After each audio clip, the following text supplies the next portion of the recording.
can I talk to you a little bit about something you've talked about a lot, which is deciding to perform at the Kennedy Center? Sure. Because you famously continued having a show. And since then, we've heard from so many other people who did not, Lin-Manuel Miranda and Issa hmm Rae and hmm Rhiannon Giddens, people who were like, I can't perform under these circumstances. Yeah, it's funny. I don't know. My life every few years or so gives me another reason to have to defend my choices. Yeah, I'd say so. And it's all this is one of the first times I'm like, this I have to defend. It's one of the usually I'm like, yes, Meeting with the Klan, I get it. Yes, a documentary about Bill Cosby, I get it. Even making a mixed documentary about mixed race kids, I get that mixed race is a third rail conversation for many people. But this, I was just like, okay, so I've never felt so clear about my decision at a time when I still was getting questioned for people. So I'm happy to talk about it, is what I'm saying. My name is Debbie Kamal Bell. I'm a dad and I work in show business in various capacities. I'm a stand up comedian, I'm a documentary director, and I'm a writer. Did I you don't, I, ever consider canceling? Like, what yeah, was of the course I did. calculus Yeah. going on in your mind? Yeah. Well, not of course. I mean, yeah, like what was the Well, so back that's and it. forth? I think so much of this is about the timeline that people don't understand.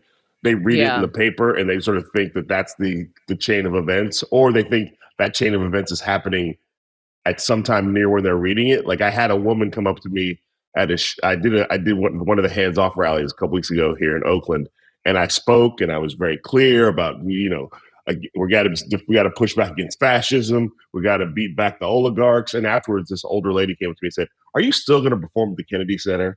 And I was like, "Man, that was in February." It was like that's you just heard me up there talking, but somehow you're focused on, am I going to do this one show at this one venue? And also, you don't even know when it was because it was months ago, but the algorithm just showed you the thing today. So you think it's happening today. So it's been interesting to see how people want me to engage with this thing that already happened or they don't know the circumstances of, which I understand, having worked in news media for many years. So I get that that's how it works. So about a week before my gig, there was talk that Trump was going to take it over, but it was just talk. It was just like Trump's thinking about it. I don't know how it was framed, but nobody at the Kennedy Right. Center felt like it was a real thing. It was just like, Right. because no president ever done it before. There was no precedent for it. It's not even Right. in For his job. installing yourself as Yeah. chairman of the board, which is what he Yeah. ended up doing. There's not even, it's not even a part of his job description. It's a little bit like, I joke now, it's a little bit like going into being a Starbucks general manager and walking to McDonald's and talking about the coffee. It's like, this isn't your place, you know? So I sort of went out there knowing that talk had happened. But then when I was on the flight, I was about to step on the flight and I got an email from somebody at the Kennedy Center, like, can you call us right away? And I was like, I'm about to get on a plane. So like to go to the Kennedy Center. It was like the day before my gig and I was getting on a flight. And so they reached out to my publicist and then she reached out to me and was just like, so he's officially taking it over. They don't know what it means because there's no precedent for this. And they just want to talk to you and see what you want to do. So at that point, the news was just breaking, and I was on the flight, and I did have this sort of thought about like what happens, like what does that mean? I think is the big question. What does that mean that he's taking it over? Because Trump says a lot of things. Yeah, but now we know more. I mean, in terms of Yeah, what has happened to its season and the artists yeah, who have pulled away. As this kind of played out, do you have any regrets? no. Again, I get confused about the regret thing because it was like I did a thing at a moment in time. Like the day I performed at the Kennedy Center, he hadn't even like his people hadn't stepped foot in the building yet. All the people who had booked me still worked there. There was 1,500 people who had bought tickets to see me. And after the show, I stayed and signed autographs and signed books. And everybody's like, "Thank you for coming here because this is the last time I'll ever come here, and this was a great way to go out." So I think as much as we think about like political statements, there's multiple ways to make political statements. And as the New York Times said the next day, I was very clear throated in my disapproval of Trump. Like it wasn't like I went in there and decided, I better take it easy because Trump took it over. I stand in the tradition of Lenny Bruce, of Dick Gregory, of George Carlin, and I know that there's a thing that I can do as a comedian that Lin-Manuel Miranda and Issa Rae can't do, and I'm not blaming them. They have different job descriptions where I can speak directly to the issue in the room in a way that the actor playing Hamilton can't turn to the front and go, "Look, I want to talk to you for a second about what's going on." So I felt very clear about the fact Oh, that like I'm in a singular position as a stand-up comedian who tends to want to try to speak truth to power that most other performers are not. the reason why I'm interested in this is because we are in this moment where we are seeing more comedians who identify as conservative getting that mainstream attention, which is significant. Hmm. For the longest time, they were saying, no one will give me a shot. This is damaging to me in the industry. And now it feels like that's not so much the case. Yeah, I guess I don't know as a comedian, I'm trying to think of like,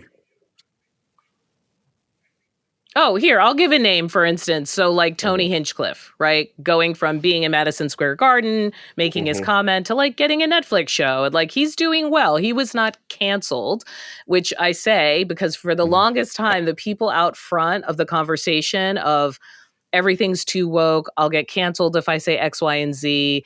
The extreme left is too PC. Like it was the world of comedy. Like those were the guys who were out. I think people have been the greatest trick comedians have ever pulled on audiences is fear of cancellation as a marketing tool. Because when we sit back and go, what comedians have been canceled? I would of comedians who are like actual comedians who go on stage regularly. It's hard to find one who wasn't canceled for something they were doing off stage, which was probably illegal or immoral, you know. And so, and the one, and even some of those are Louis C.K. is selling out Madison Square Garden again. So I think the comedians as a whole are smart enough, and this is unfortunate, to sort of like use cancel culture as a grift or as part of the marketing of it. And Tony Hinchcliffe is, let's be clear, full stop, is no comedian's favorite comedian. He is not a great comedian. The fact he makes a living off comedy shows how porous the market is, less about his abilities as a stand-up comedian. Oh, say more. How porous the market is. So you're saying, yeah, tell me more about that. So the way that Tony Hinchcliffe makes his career is he has a show called Kill Tony, which is a stand-up comedy showcase show that Tony hosts, but he's not doing a lot of comedy. And it's sort of based in this roast culture of stand-up comedy, which is not based in material. It's based in how mean can you be to somebody. And it's fine. If you want to do that, that's fine. And it has a big online presence. It's big on YouTube. So it's a thing that is like a niche product, but successful. But it is in no way based on Tony's abilities as a stand-up comedian. It'd be a little bit if like we called Ed Sullivan a stand-up comic. Like, just like he's the host of a show, he's not actually a performer. So there's that. And then over here, there's Anthony Jeselnik, who has spent his entire 20-year career saying the most foul, disgusting things that he could think to come up with and getting away with it because he's made that agreement with his audience that this is what we're here to do. And Anthony Jeselnik is in no way fear of cancellation. It's interesting because I do think about the past couple of years of comedy, which were very much dominated by, I would think, like the liberal leaning comedian behind a desk, right? Kind of cosplaying at the Mhm. news, parroting, even obviously in the case of Colbert, like conservative culture, and even late night still, right? Those comedians are often knocking Republicans in particular, not just Mhm. Trump. So is there something to the fact that liberal politics has suffused mainstream comedy for so long that to someone like me it would seem striking, even if it's not, as you said, the lines aren't exactly being colored in all the way. I think comedians who have liberal viewpoints get called political in the way that a lot of times conservative comedians who clearly have conservative viewpoints aren't called conservative. So only now Right. has Tim Allen been sort of hailed as a conservative comedian, when if you look at his whole history of stand-up comedy, it is very conservative. Only now is Jerry Seinfeld sort of revealing himself to be like, oh, I don't think this guy is the liberal New Yorker we would expect him to be, because now in this moment he's sort of actually saying the quiet part out loud. But I could go through the history of comedy and go liberal, conservative, liberal, conservative, liberal, conservative. It just changed. Conservative comedians knew it was bad for business to claim conservative because you look conservative for years was the bully. Now we're celebrating the bully. So now these conservative comedians can say, I am conservative because now we're cheering the bully. I want to challenge something you just said because it's actually making me think about Seinfeld in particular. So last year, he was telling the New Yorker that he was talking about why there was no funny TV, so to speak, like a kind of golden age of comedy was gone. And he was saying it's the result of extreme left and PC crap, and alluding to the idea that executives are worried about offending people. But the thing he said that you just reminded me of is now people are going to see stand up comics because we're not policed by anyone. And that he said with certain comedians now, people are having fun stepping over the line and us all laughing about it.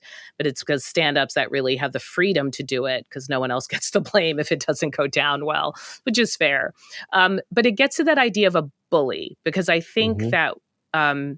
The thing I hear most by people who talk about cancel culture in particular is the idea of being policed. Mm-hmm. And way back when, the Republicans were the one policing everyone, right? With the like religious right and all of these kind of conversations about what you could and couldn't do. And now people tend to see liberals that way, that they're the ones telling people what they can and cannot do or say.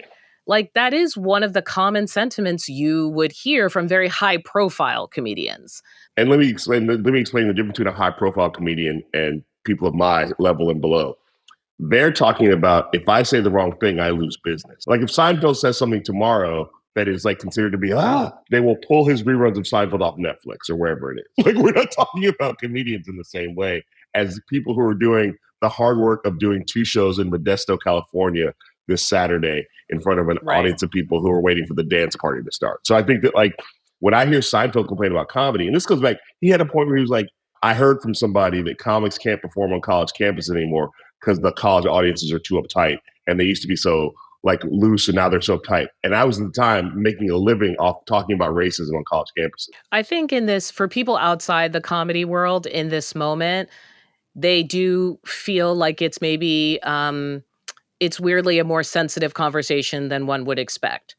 When I think about Amber Ruffin losing the gig at the White House Correspondents' Dinner, which is a very, for whatever people think about it, a high profile comedy moment in the last 15 years, right? To get up and Mm-hmm. deliver that speech. Her not getting to do it in part because of comments she made on a podcast and the administration complaining, it's showing that kind of like sensitivity, right? Like the White House Correspondents Association, like not wanting to be divisive, not wanting to have on the person who will be satirical in this moment. First of all, I remember when the White House course when Michelle Wolf performed at the White House Correspondents' Dinner, and I was actually working at CNN I at the time, remember and I was actually there for that. yeah, Yeah. and actually they had me on the panel that night, and I was remote. And I remember hearing like John Berman and whoever else on the panel just be like, "Oh my god, it was so offensive," and da da da. And I came on, I was like, "What is wrong with everybody?" Like this, you hired a comedian to do comedy, and the comedian did comedy, and you specifically wanted a comedian who would speak truth to power because you can go get lots of comedians who you know are not going to do that, but they want a comedian to both indict the current administration, but also do it in a way that is friendly, which is just a tightrope walk that for me would not be worth it. Like people are always like, come out. Not that the White House Correspondents Association would ever call me, but fans of mine like, you should do it. I would never take that gig. I don't think there's any real upward. I don't think there's any percentage in that gig that is worth it for me because to do it because it's like you're also at this point you're preaching to this weird choir that doesn't actually want you to do what you do. So And doesn't even wanna sing together when you think about who's in the room. yeah, Um, they're they're not more even concerned with people who like wanna be in the room. yeah, even if I'm a liberal reporter and they're a conservative reporter, we're sort of we're it's like a wedding reception. We're all in the same family. So don't make fun of our uncle too much, even though I don't agree with my uncle, because I still got to see this guy at the cafeteria and I got to see him at the family reunion. And then Amber Ruffin, I want to be so clear, is such the nicest version of that type of comedian. She's not like meanwhile Colbert went up there and burned George W. Bush to the ground. That Roy Wood Jr. That Amber Ruffin is so great, but also it's just clearly a good person and kind that you were not gonna. I don't know what the fear was, but to fire her to me says you are, as the famous quote is, obeying in advance. And I think that is a real testament to that version of the mainstream media is losing teeth in this moment when they should gain teeth. And also, it also shows that this dinner is not just don't broadcast it anymore. Just do it for yourselves. And if you're going to book a bigger comedian, you got to let those people do what they do. And if you're going to turn on those comedians, then you're not actually defending the freedom of speech that you claim you are. Yeah, although I think Amber she was quoted as saying, like, she didn't want to both sides it. She really did have strong feelings about the Trump administration. But that's no surprise, right? Exactly. It's no surprise, but in her career, it's hard. I don't want to defend them. I've never actually been in the White House Correspondents Association, even as I've been a journalist for a long time, but I have been to the dinner like 10 times. And I can tell you each year it's like, going to this thing is just a weird stress because the public hates it. And so you're like, I'm having this rubber dinner in this super spreader hotel. Yeah, I don't know why it's televised. I don't know what people get out of it. I do know that it was comedians in a way who put it on the map. Yes. And comedians who they were doing political satire. So to your point, like the comedy world also positioned itself as being more than willing to go out there and, as you said, burn it to the ground. And I think people thought it was funny when it was the journalists. I don't know how much they think it's funny now when the politics of the moment has changed and things feel less funny. Well, but that's the funny thing is like things feel less funny for the journalists, which means they're more funny for the comedians. And this is what comedians do what we do, which is why I did the Kennedy Center. Oh, like when Trump said that the Kennedy Center had gotten too wokey, I'm like, oh, I know I'm doing the gig now. You thought it was wokey before. I'm going to go in there and be as woke as I want to be. And you can't, and maybe you can stop me, but I'm going to be stopped. I'm not going to stop myself. So to me, again, it's about this obeying and advancing. And I feel like right now, the cancellation of Amber Ruffin is obeying in advance. It is not in any way making you look like an independent voice. It's funny. I have to reveal something now, which is that this year I'm going because of you. Basically, I had not planned on going because it's the whole Michigas was like, I don't need this. I'm not even in the association. Why stress myself out? And then my mother, W. Kamau Bell, was like, but did you hear about that W. Kamau Bell in the Kennedy Center? Yeah. And she went into a whole thing. I'm big with the moms. Honestly, yes. She went into, and as someone who's ex-NPR, I'm very big with the moms. But in this case, my mother told me that you still did your show and that you can't let people make you feel like you don't belong. And honestly, I wrestled with it for a very long time. What do you think of someone out there, that being the takeaway? And part of that is about there are multiple ways to express dismay in dismaying times. And for me, there's boycott, which is like, I'm not going to give business there. There's protest where you stand outside and make an angry noise. There's rally where you stand outside and make a joyful noise. There's sit-in where you go inside and say, I'm not leaving until you give me what I want. And there's various other ways of protest. And there's ways in which you go inside and go, I'm going to make it as uncomfortable as you as I can by going inside and speaking my truth, which is what I was trying to do. And according to the people who were there, and even the New York Times the next day, I did that. So I sit back and go, I did what I was supposed to do. And then later I started looking into other artists, and I found Sweet Honey in the Rock, who, when North Carolina did the bathroom bills about, you have to go to the bathroom if you're assigned whatever your birth certificate, a lot of musical artists canceled on North Carolina. And Sweet Honey in the Rock, who is known for being an activist of all Black women a cappella quartet or a cappella group, went in and said, no, we need to go and sing there for our community who's still there. And so I think that the idea being that, like, if you step away, that's the bravest choice. To me, it's like, oh, we don't even know our history if we think that the only way to do something is to step away. I was reading your Substack when you basically volunteered to be the left's Joe Rogan, which I think you were joking around, but in fairness, because of the influence of podcasts, the right-wing manosphere, and he has such influence that, like, we heard for a few months after the election from Democrats, oh, if only they had their version of that. Which, again, bringing it up, because at one point he did stand up, even if you don't think he's a stand-up. But you've been on a show twice. I mean, do you want to be the next Joe Rogan? And is there could there be such thing as a left Joe Rogan? No, I think I was sort of making fun of that whole idea of the left Joe Rogan, because whatever Joe Rogan is, he did work hard to be Joe Rogan. He did. It's not like he wasn't anointed. He started doing podcasting before there was even a word for podcasting. So I will give Joe Rogan all the credit that he is due for, like, He saw a new media space. He got into it early. But then also, there were like when Jon Stewart took over the Daily Show, nobody was like, that's going to be the liberals' pope. Nobody said that. And yet he became that because, so in some sense, I'm saying there are people out here right now who are doing good work. And if you want to go find your version of that, go find there's many more people to look at than just one person. And to me, it just gets into like a weird white savior complex. But I do think it gets what they're in a way to me saying is a shorthand for we need a version of that kind of guy who conveys a certain kind of authenticity to a certain kind of voter that they're imagining. A very specific vision of masculinity that can be deployed at any given time. A man's man with scare quotes. They want a musclehead guy who likes fighting, but also likes the trans community. They want the guy who also has sort of a who also wants Medicare for all is what they want. And the funny thing is that Joe Rogan has occasionally been that guy, but he doesn't last there for long because it's not inflammatory enough for him. But those people exist. They are literally on TikTok and Instagram right now. There are men of that kind. The wrestler CM Punk, who's the biggest wrestler in the world, is that guy. You know what I mean? He's a left wing guy who spends a lot of time in gyms and is literally a professional wrestler. Doesn't get more bro than that, So those people exist. The problem is the left want that person to be anointed instead of going to sort of do the work. But there's always this appeal to whiteness and white maleness in this country that is really also baked into the left's Joe Rogan. We want our white guy instead of you could just be paying more attention to Amber Ruffin, who's got podcasts and books and things. You don't have to. It doesn't always have to be a white guy.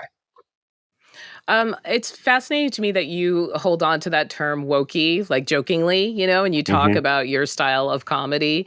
And it does occur to me that it is it's a difficult thing to be right now because of this political backlash. And I know it's different in the clubs. I understand you saying that.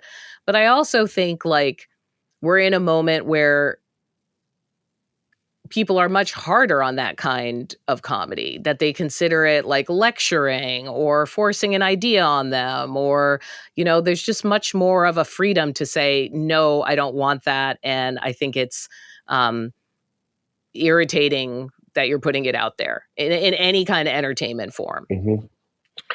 I mean, so if someone comes to see my stand-up, I think they are often surprised how I'm approaching things and still being whatever wokey is. I'm not up there I'm not being didactic.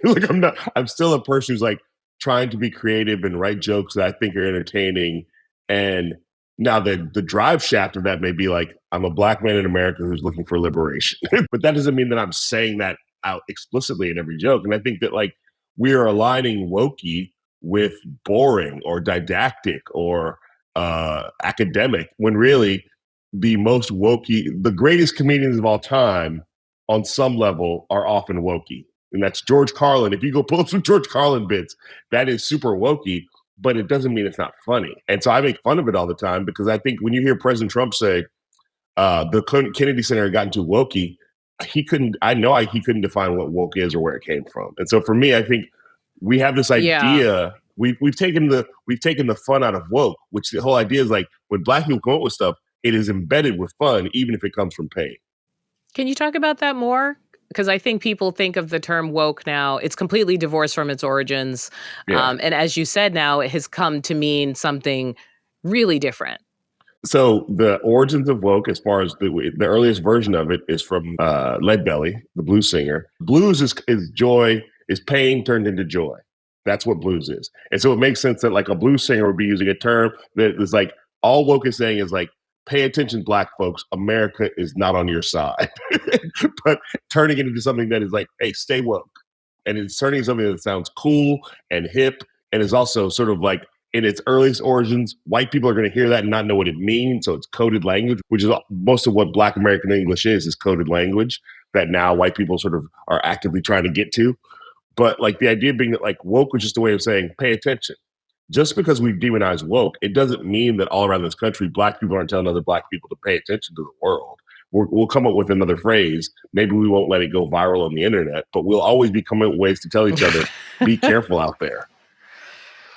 I think at the end of the day, I'm wondering if you feel like you're approaching your comedy differently, because you've done so many different forms of, I think, communicating with the public, as you said, through documentaries, through podcasts, through your TV show. And I think the latest tour is called comedy tour is called Who's With Me, right? Yeah. So like what's your mission statement there in a way, right? Like it sounds it's a call to action is what I hear, but is there more? Yeah, I mean, I think of it as the flip side of Kendrick Lamar's "They Not Like Us." Like, who's on this side of it? Who's on the right side of history? Who's on the wrong side of history? And just because you're with me doesn't mean we agree all the time, but it just means generally we want to be on the right side of history. And it's also a call. It's a positive call to action. Who's with me? Like we're all together here. I think a lot of people feel alone and feel like it's confused. It's like, well, let's all at least just come together and we can figure it out together. So yeah, I think that it's funny you say that. Like throughout this conversation, there's been a lot of talk about how hard it is to do comedy, and for me, it's never been clearer what the assignment is. It's never been more clear. I've never been more clear about how I should be doing comedy, what I should be saying. The jokes are sort of writing themselves when JD Vance and Avatar of Masculinity can't hold a football trophy. You're like, thank you, the universe. You know what I mean? So like, it's really clear. I feel like, as you know, as I say, I understand what the assignment is. It's just I'm just trying to keep up with the pace of the news. But is that common in your group chats? Are they, as you said, being understanding the assignment, feeling like this is the time to be forceful in how they speak publicly, the kinds of jokes they're doing? Among my small group of comedians, because I'm not in a bunch of group chats with comedians. I have like maybe one I comedian don't group know chat. how comedians I know, work. I just I know. like, I'm just trying yeah, to I be mean, clear. to me, it's like it's in this moment where certainly in the entertainment C suites, it's like, that's enough of that.